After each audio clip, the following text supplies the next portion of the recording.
Welcome to the Qualified Tutor podcast. Here at QT, our mission is to provide teacher training for tutors. If you are a motivated tutor and you love to learn, the QT podcast will inspire, motivate, and support you to improve your practice. Because tutoring is a small job that makes a big difference. Hello and welcome to our 15th episode of the Qualified Tutor podcast. We are delighted today to be joined by Victoria Gibbs, manager of Tutors International, but more importantly, one of our very first QT alumni. Victoria joined us for the first cohort of qualified tutors and was a hugely valuable and welcome member of our cohort, bringing years of experience in the tutoring industry and also contributing a great deal to the pedagogical discussions of the teaching and learning and helping students through their education. So a huge welcome to you, Victoria. Thank you very much for joining us today. Thank you. What a lovely introduction. Well, Julia Silver, the founder of QT, and I really speaking incredibly highly of this first cohort. We began the second cohort last week. We were thinking, God, I wish Victoria was here again, just to direct our discussions and to direct our wonderful breakout groups that we have. Oh, you do flatter me, honestly.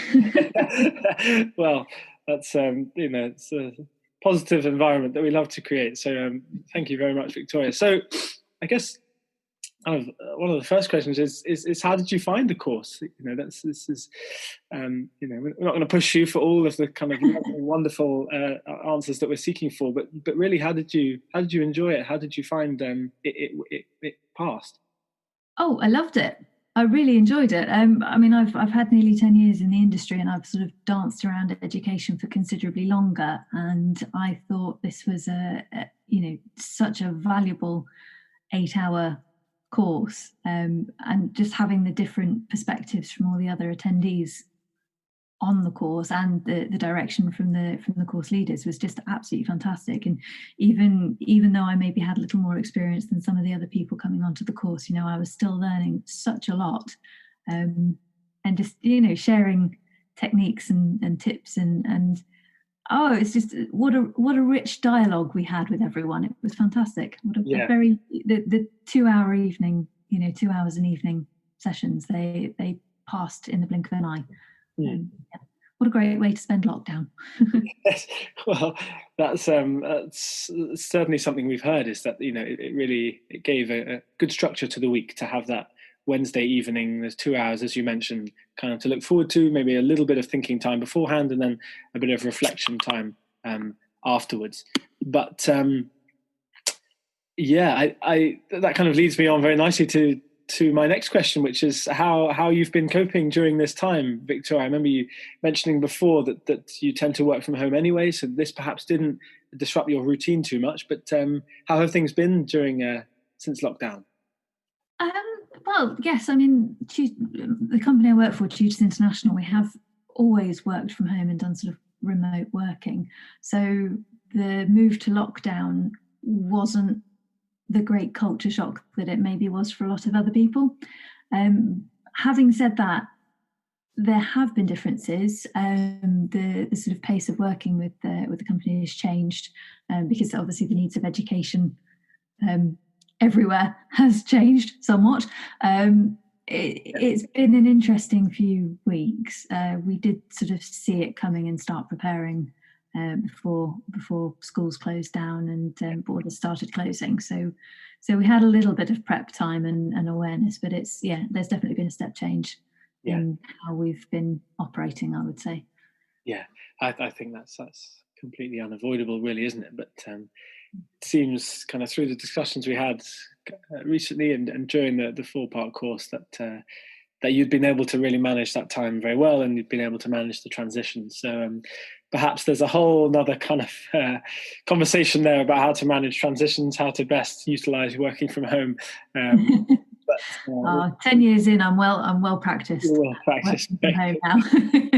And talking of kind of well practiced, setting up kind of good systems of working and learning, we love to ask this question on the QT podcast because we think it reveals a lot about where our guests find themselves in the world of education, at the moment of recording. But Victoria, what kind of student were you, and did you ever have a tutor?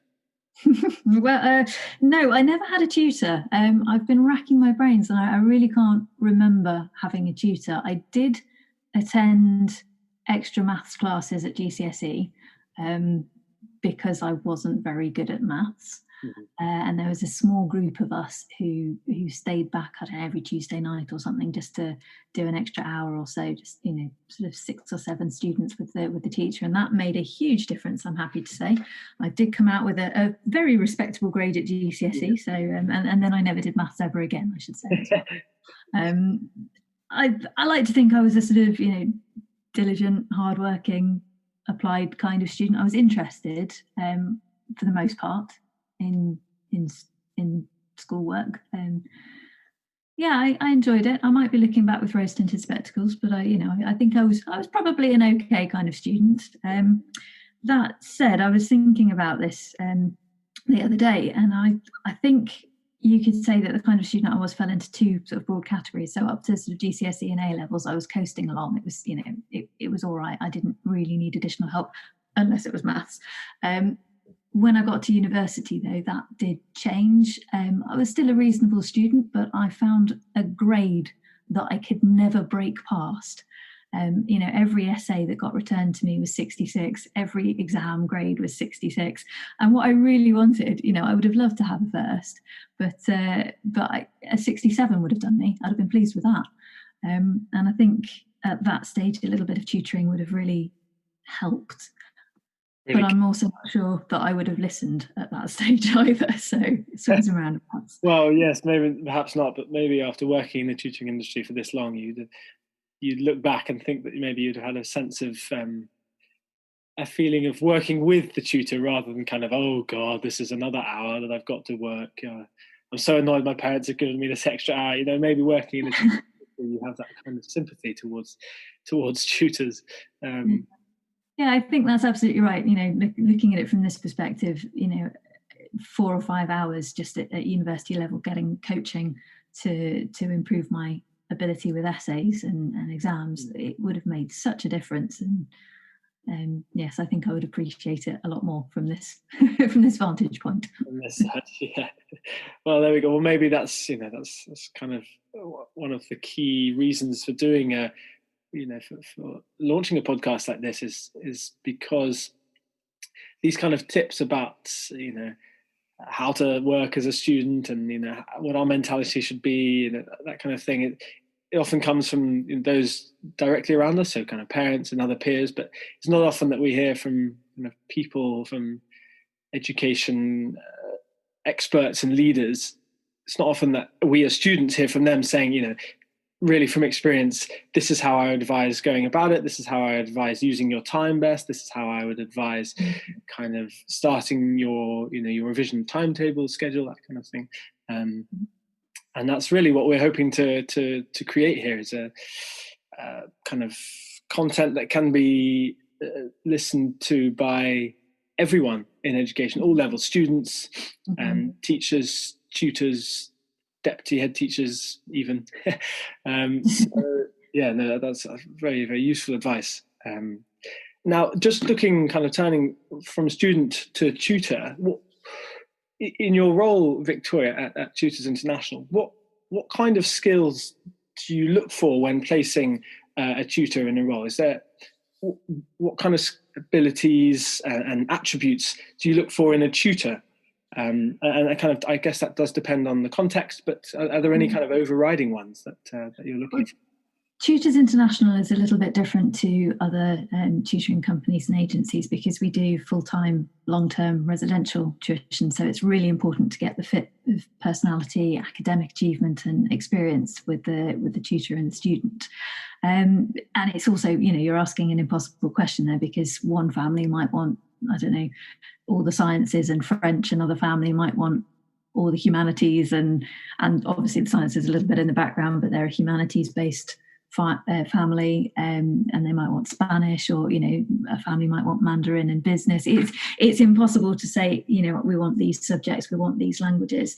But in terms of sort of the general what we look for in tutors, and I think this probably would apply to educators across the board. So whether you're working in a school as a teacher, as a TA, or whether you're doing tutoring by the hour on the side of your job in the city, or whatever you're doing, if you're an educator, then we really need to see that you have exceptional communication skills. It's the ability to take an idea and package it up in a small, easily digestible soundbite almost, and then deliver that to the student in a way that they can understand. That's really, very useful. Being able to process a lot of information and just present it in a fun and engaging way. Having a sense of humour, I think, is also key. Yes, you definitely need a sense of humour when you're working in education. Maybe that would be the next workshop in the QT. Developing your sense of humour. Yes. Being a funny tutor. Well, it's not a case of sort of being the clown at the front of the classroom, but it's just things don't always go to plan, and dealing with them with a smile on your face, I think, is much easier than kind of fighting the printer for the umpteenth time. The other thing that we look for, or the other things I should say, the attributes that are quite useful in education are the ability to change direction. So if the printer isn't working, do you have a backup plan, or can you change your plans? Creativity, we look for creativity as well. Nobody, or I should say very few students really enjoy sitting at a desk and just sort of learning from books. But can you bring that material alive? Can you create a lesson out of it that brings in elements from all over the world, or or whatever it is that you're trying to teach, and just make it much more real for the student? So yes, I think there are sort of broad attributes that you can look for in educators in general.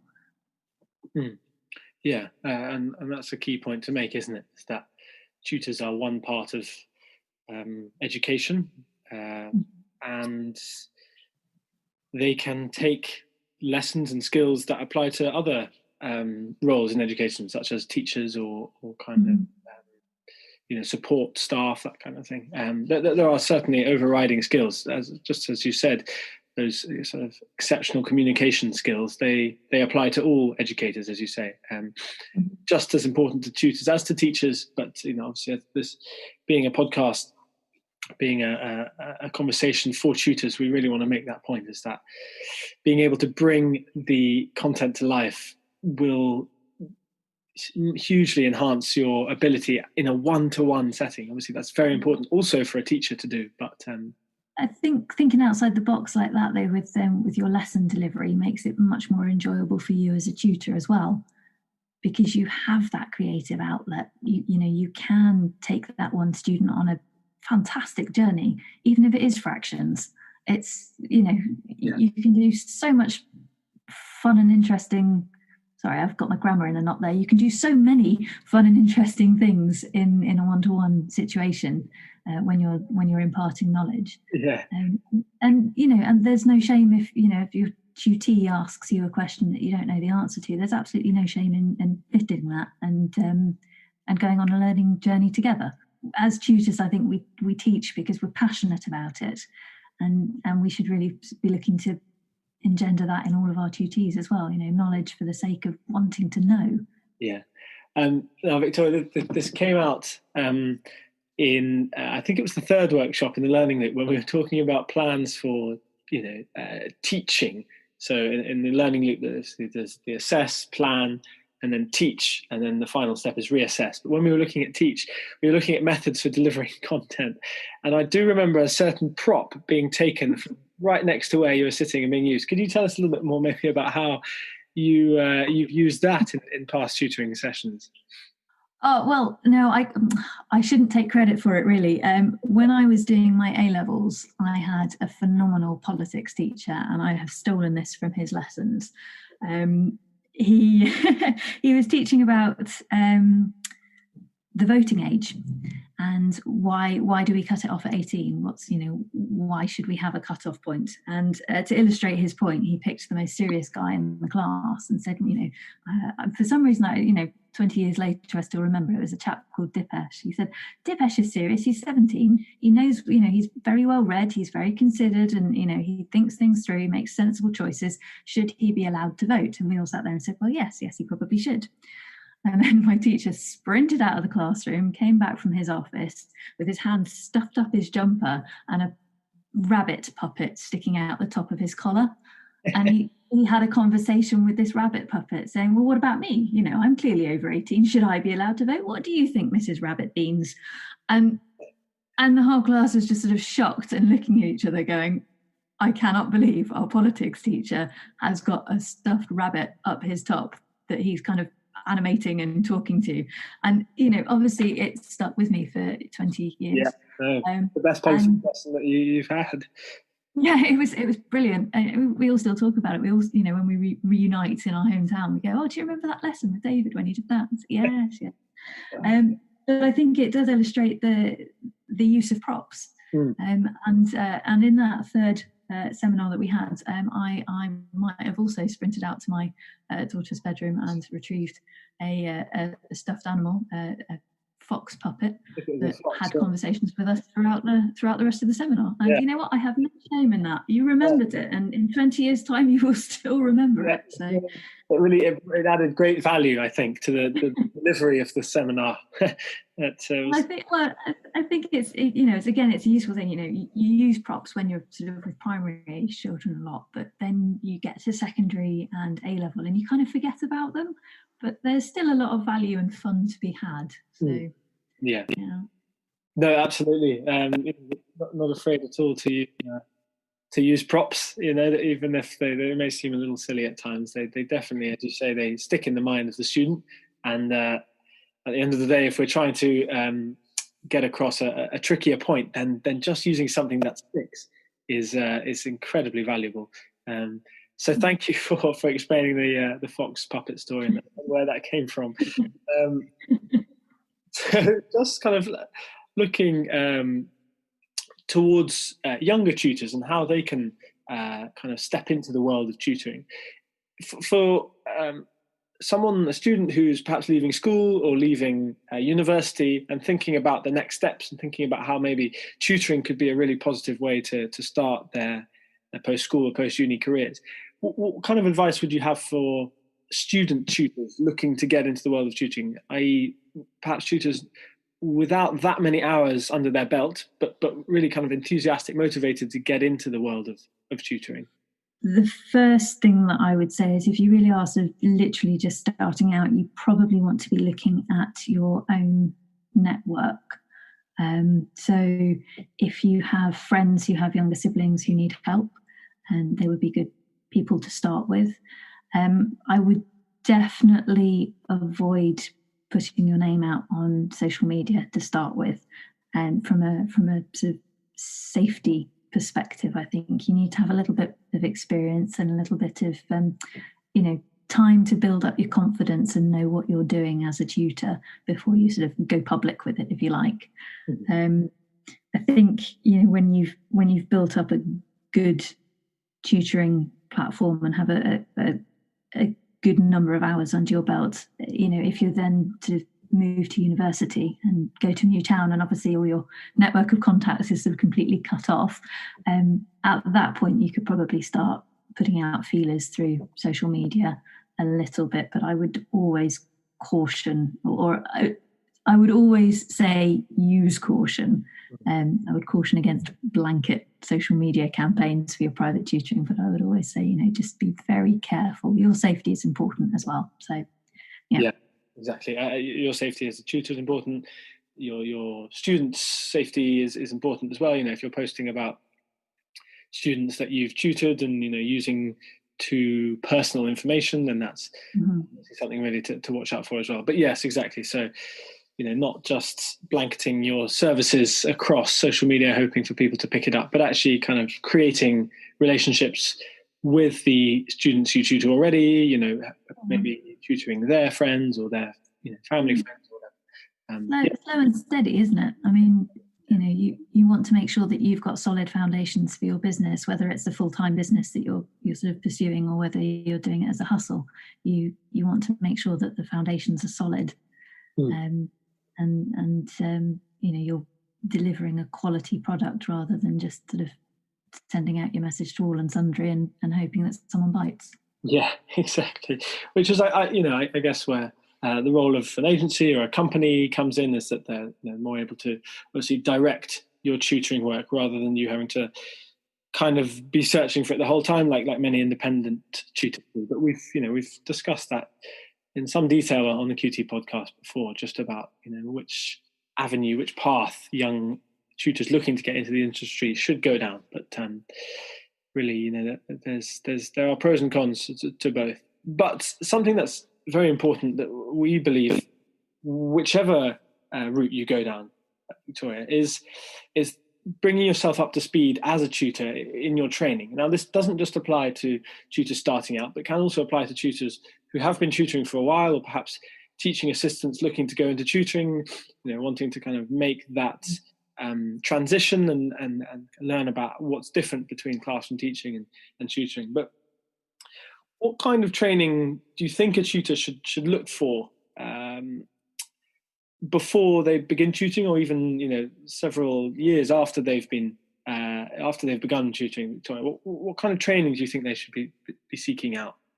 Oh, that's an interesting question. Before you begin tutoring, it's a little bit difficult because you're not quite sure necessarily what your specialism is. So I think I've got to be honest, and you're definitely not paying me to say this, but things like the QT, the Qualified Tutor courses, are a fantastic introduction to what to expect in private tutoring. I think they give some really valuable insight to anyone who hasn't dabbled in the world of education before, and even those who are tutoring already but haven't had any formal training will really find an awful lot of value, and they'll probably find that they start thinking about education in a slightly different way as well, just through doing something like the QT courses. I think if you develop a specialism in primary or secondary subject courses, then obviously you need to be keeping up to date with what the course content is for your age group, specialism, subject specialism, and so on. So I understand QT is going to be developing subject-specific training modules over the next few months, and that will be something that I'll be keeping an eye on and really championing when they come out, I think. So that's fantastic training as well. I also think professional development, should be mandatory. If you're not constantly learning yourself, whether that's learning more about your own subject or learning more about sort of pedagogical theory and how to be a better tutor, you're kind of standing still or going backwards. So you really need to be constantly out there sort of looking for ways to improve professionally, and whether that's doing an online course or a course in person. Actually, there are a number of places that do offer courses. So various associations like the British Dyslexia Association has training days that you can attend. Probably not at the moment, but I dare say they'll start up again soon. The TES has various training modules, some online, I think some in person as well. And even places like Reed Employment, and I think Indeed, maybe the jobs boards, Reed and Indeed, they have a lot of online training material which may be of use to tutors. Yeah. It's just a case of going looking for it, I think. Yes, exactly. Being motivated enough to set aside the time to look for that kind of those kind of opportunities, isn't it? Yeah. But as tutors, we are committed and in the habit of preparing well for our sessions, so that should help us in our search for our own jobs. Yeah, well, there's so many good resources there, Victoria, and I think that's maybe the most daunting part about beginning life as a tutor, is that kind of overwhelming sense of, or that overwhelming feeling of do I have to train myself to the standard of a teacher before I can start? Am I maybe slight imposter syndrome for some tutors? They feel that they shouldn't be sitting there educating a child without having really been taught how to do it. A lot of the training that you do for tutoring or in education situations is going to be so applicable in your professional life, whether you stay in tutoring or not.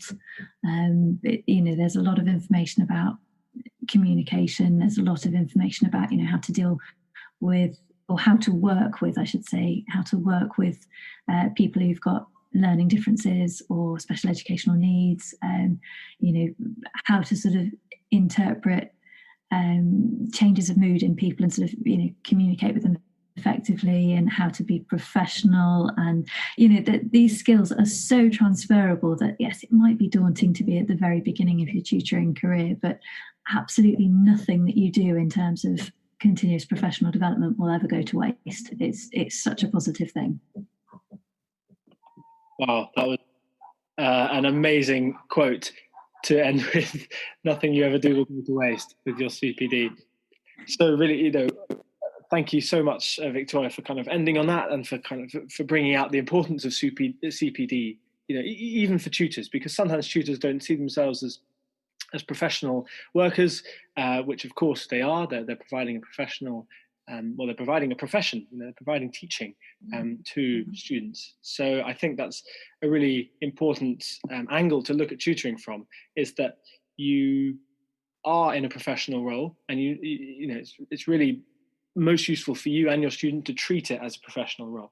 And as you say, the qualified tutor course is hoping to bring that kind of that level of professionalism and that level of professional training to the tutoring industry. And there's certainly those resources you've mentioned, on Indeed and Read and the TES, the Times Education Supplement. And I think that although there are many resources out there, we really haven't seen one that's specific to tutors and which isn't linked to an organization or an agency or a company already, which is one of the real kind of USPs of our course, is that it doesn't tie you to working for a particular organization. Yes, I think it's going to be fantastic. When as you flourish as a qualification, it's going to be such a boon for the tutoring industry. I'm so excited. Very good. Well, yes, if you have enjoyed kind of the thought of gaining those new kind of transferable skills that Victoria and I have been discussing here, and that Victoria has been sort of extolling the virtues of, then please do join us in one of our next cohorts. So the way that the course is structured is that you join a cohort at the start of your course for your first workshop, which is on safeguarding, and then you stay with that cohort for the ensuing 4 weeks. So there's a 2-hour workshop every Wednesday evening, and ranging from the fundamentals of teaching and learning to kind of special educational needs and disabilities, and an introduction to mental health and well-being in the tutoring environment. If you can't make the Wednesday evening slot, then we're very flexible, and we are able to find a time that works for you. So if that's a worry, then please don't let that bother you. But yeah, we are very, very excited to be welcoming in our new cohort who started last week, and the following cohorts will be starting the 1st of July. So please do join us. You can find us at www.qualifiedtutor.org. You can follow the link in the podcast description below. And we will very, very excited for you to join us if you choose to. It is a hugely valuable course. That's kind of really the feedback that we've had so far has expressed that. And as a result, Victoria, we are hugely grateful for you for joining us for this podcast, for joining us for the 4 weeks of the seminar, and we really look forward to working with you on developing the courses and leading our alumni in the future. Thank you. Yeah, it's been a pleasure. Really enjoyed it. Thank you, Ludo. That's not a problem at all. Thank you very much for listening, and we will see you all next time. Thank you once again to Victoria, and we will speak to you very, very soon.